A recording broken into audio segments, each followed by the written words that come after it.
순서기를 보내왔어요. 보니까 순서가 굉장히 많고 복잡해요.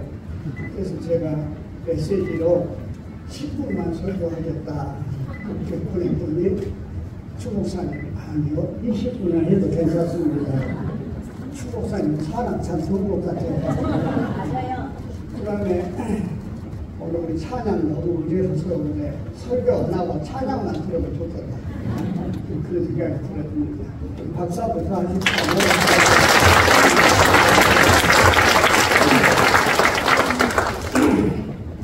종교 계획의 구호 가운데 하나가 초대교회로 돌아가자 하는 구호가 하나 있었죠. 초대교회는 우리가 아는 대로 사도행전 2장에 오순절날 마가의 다락방에 성령이 임함으로 시작된 교회, 예루살렘 교회를 우리가 초대교회라고 그렇게 이야기를 합니다. 그런데 이 초대교회는 구성원이 두 종류로 되어 있어요. 오늘 성경에 나와 있대로 유대인인데 헬라파 유대인이 있고 히브리파 유대인, 이 구성원이 두 구성원으로 되어 있는데 헬라파 유대인은 뭐 전쟁 포로라든지 또는 유학이라든지 또는 상업을 위해서 외국에 나가다든지 해서 그때 시대가 헬레니즘 시대니까 그래서 외국에서 살다가 본국으로 돌아온 사람들이 헬라파 유대인들이에요. 그리고 히브리파 유대인들은 원래 히브리 이스라엘에서 기득권을 갖고 살아간 사람들입니다. 그런데 그 예루살렘 교회에 들어오는 기득권은 누가 가지고 있냐? 수적으로도 히브리파 유대인들이 많을 뿐만 아니라 사도들도 다 히브리파 유대인들이에요. 그래서 그 기득권을 히브리파 유대인들이 가지고 있는데 사람 모인 곳에서는 반드시 문제가 있기 마련이에요. 그 성령으로 시작한 그 초대교회도 갈등과 문제가 생긴 거예요. 뭐냐? 오늘 성경에 보면 구제 때문에 그런 거예요. 기득권을 가지고 있는 히브리파 유대인들이 헬라파 유대인들의 고아와 가부에게 구제를 해야 되는데 그 구제에 늘 빠뜨리는 거예요. 여러분 목분형이 포도청이라 하지 않아요? 그러니까 자연히 헬라파 유대인들이 불평불만이 나올 수밖에 없는 거 아니겠어요? 여러분 사탄 마귀는 불평과 불만과 오망의 줄을 타고 들어온 거예요. 그래서 교회가 불평이 있고 오망이 있고 여러 가지 문제가 있으면은 교회는 사탄의 역사이다 싶죠. 그러니까 항상 교회는 불평불만이 없어야 되지 않겠어요? 그래서 교회는 날로 부흥하고 잘 되는 것 같은데 영적으로 문제가 있단 말이에요. 그것을 사도들이 가만히 보니까 바로 이 구제 문제란 말이에요. 그래서 사도들이 대안을 제시를 합니다. 뭐라고 하냐면 우리는 사도들은 기도하는 일과 말씀 전하는 일을 경무하겠으니까 접대하고 구제하고 이런 모든 일을 맡을 교회의 직분자를 뽑아라 하는 이야기입니다. 이 직분, 그래서 처음에 예루살렘 교회 이제 교회 직분자를 뽑는 이제 일이 생겨난 것이죠. 네. 그래서 이 직분자를 뽑는데 조건이 어떻게 하느냐? 첫째로 성령이 충만한 사람, 두 번째로 지혜가 충만한 사람, 세 번째로는 칭찬 듣는 사람을 뽑으라는 거예요. 학벌이 좋고 무슨 인물 잘생기고 뭐 성걸 따지고 그런 게 아니란 말이에요. 재산 따지고 그런 게 아니에요. 나이 따진 게 아니에요. 첫째로 성령 충만. 왜 성령 충만은? 아까 이야기했지만 오순절날 마가의 다락방에 성령이 임함으로 교회가 시작되었기 때문에 교회는 성령의 피조물이에요. 그리고 교회의 정체성은 성령 충만인 것을 믿으시길 바랍니다. 그러니까 교회의 직원은 교회에서 일할 수 있는 일꾼은 당연히 첫 번째 조건이 성령이 충만해야 된다. 성령이 무엇인지도 모르면 안 된다. 성령 충만해야 된다. 그 다음 두 번째 지혜가 충만하다. 잠언서에 보면 지혜는 정욕보다 낫다고 그랬는데 왜 지혜가 교회 직원은 충만해야 되느냐? 여러분 어떤 사람이 말한 것처럼 교회도 시험 봐가지고 교회에 들어온다 하면 문제될 것이 별로 없어요. 수준이 같으니까. 근데 교회는 아주 세상에서 찾아볼 수 없는 다양한 구성원들이 모인 것이 바로 교회이기 때문에, 그래서 틀리다고 해서 다르다고 해서 틀린 것이 아니라고 말해요. 교회의 문제는 다르다고 해서 틀린 것이 아닌데, 다르다고 해가지고서 틀린 것이 아님에도 불구하고 교회는 다르면은 문제가 생기기 마련이란 말이에요.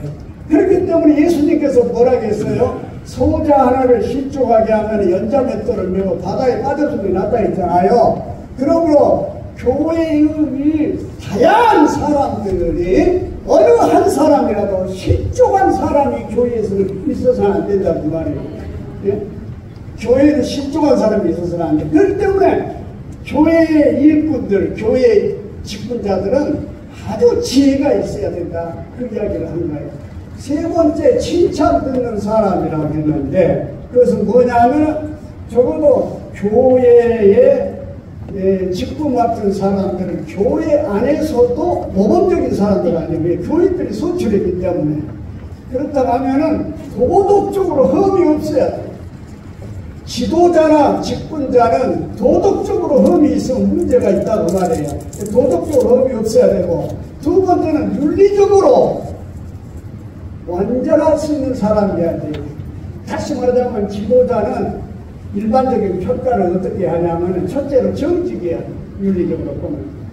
두 번째로는 근별해야 돼요. 아주 열정이 있고, 그 다음에 세 번째로는 전략할 줄 알아야 되고, 네 번째로는 셀프 컨트롤, 절제할 줄 아는 사람, 이런 윤리성을 가지고 있는 사람이야만이 지도자로서의 자격을 갖춘다. 그래서 칭찬 듣는 사람을 뽑는데, 몇 사람을 보면 7사람을, 그 상징적인 숫자는 7이라 안전 숫자이기 때문에 3은 하늘의 숫자, 4는 땅의 숫자, 이걸 더하면 7은 럭키시험을 안전 숫자, 이걸 곱하면 12는 만수예요. 만수 12. 그래서 7명을 뽑으라는 것은 그 상징적인데, 그래서 7명을 뽑았단 말이에요. 뽑았는데 어떻게 하느냐 하면은 전부 다 헬라파 유대인들이에요. 아까 이야기했죠. 수적으로도 투표권을 요즘 말하자면은 히브리파 사람들이 많이 가지고 있고, 기득권을 히브리파 사람들이 다 가지고 있음에도 불구하고 교회의 직분자를 뽑는 데는, 여러분 성경에 보면 전부 다 헬라파 유대인들 이름이에요. 왜 그랬을까? 복음을 예수님께서 땅끝까지 전파하라고 했잖아요. 복음을 효과적으로 전파하기 위해서는 어떻게 해야 되느냐? 하나의 민족주의를 벗어나야 된다는 이야기를 여기서 하고 있는 거예요. 그렇습니다. 교회에서의 직분을 뽑는 거나 교회가 일하는 내용은 무엇이냐면, 무슨 진영 논리라든지 이념이라든지 지연이라든지 학연이라든지 이런 거 교회에서는 따지면 안 된다고 말해요. 그런 것을 초월하고 넘어선 직분자가 뽑혀야 된다는 이야기예요. 얼마나 지혜롭고 얼마나 성교에 대한, 예수님의 말씀에 대한 순종과 열정이 있는 것을 볼 수 있어요. 왜냐? 그 시대는 헬레니즘을 쓰기 때문에 언어도 헬라어를 썼고, 그리고 모든 삶의 모든 문화적인 패턴이 다 헬라적이란 말이에요. 그렇기 때문에 히브리파 유대인보다는 헬라파 유대인들이 훨씬 더 효과적으로 복음을 전할 수 있기 때문에 그 말이에요. 히브리파 사람들의 표를 비록 많이 가졌다 할지라도, 자기들이 기득권이 있다 할지라도 하나님의 선을 위하고 선교적인 사명을 감당하기 위해서 누구를 뽑았다고? 헬라파 유대인을 뽑았다는 거예요. 할렐루야. 이게 참 성서의 비밀이에요. 이게 비밀. 예? 그래서 뽑았단 말이에요. 뽑으니까 어떻게 해요? 선출은 누가 해요? 교인들이 선출해요. 오늘 장로님도 권사님도 선출은 누가 하냐면 교인들이 해요. 그러나 하나님 앞에서 인직은 누가 시켜요? 기름 부음은 사도들이 한다 그 말이에요. 그렇기 때문에 오늘 인직 받을 때에 사도권을 계승한 목사님이 인직을 하게 된 거라 그 말이에요. 네. 자, 그래서 결국은 이제 7사람들을 말니까 이제 안수해서 안수라는 것은 뭐냐면 오디네이션, 안수라는 것은 하나의 형식적인 것 같지만은 하나님으로부터 그 사람을 하나님의 종으로 쓰겠다고 하는 인증을 하는 거예요. 예? 표시를 하는 거예요. 그래서 안수를 해서 어떻게 했습니까? 7사람이 직분자가 처음으로 생겨난 거다.